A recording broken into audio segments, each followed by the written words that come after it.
அதிமுகலேருந்து அவரை வெளியேற்றிட்டாங்க. அது பெரிய தப்புங்க. அடிப்படை உறுப்பினர்லேருந்து வெளியேற்றிட்டாங்க. அதனால் திமுகவுக்கு போகமாட்டார். போனார்னா அவர் வந்து ரொம்ப கேவலமாயிடுவார் அரசியல் களத்தில்.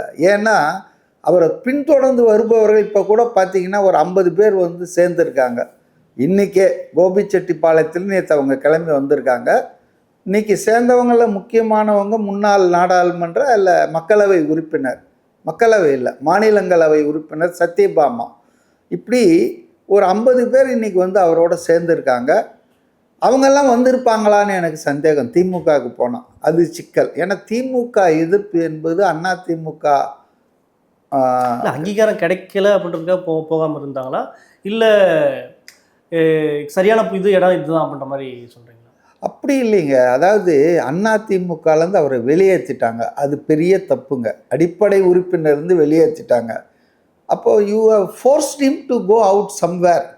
நீங்கள் வீட்டிலேயே வச்சுக்கிட்டு அவரை வந்து கட்டுப்படுத்துறது, அவருக்கு வந்து ஒழுங்கு நடவடிக்கை எடுக்கிறது, அவரை கண்டனம் தெரிவித்து தீர்மானம், அதெல்லாம் வேறு விஷயம்.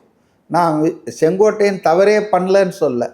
எனி ஆர்கனைசேஷன் தலைமையில் இருக்கிறவங்கள சவால் பண்ணால், கொஸ்டின் பண்ணால், கெடு விதித்தா அவங்க நிச்சயமாக எதிர்வினை ஆற்றுவாங்க. அதனால் வந்து செங்கோட்டையனுக்கு இந்த நடவடிக்கை எடுத்திருக்க வேணாம். அதாவது அவரை கட்சி பதவியிலேருந்து எடுத்தது கரெக்டு, மாவட்ட செயலாளர் பொறுப்புலேருந்து எடுத்தது கரெக்டு, அமைதியாக விட்டுருக்கணும் அவரை.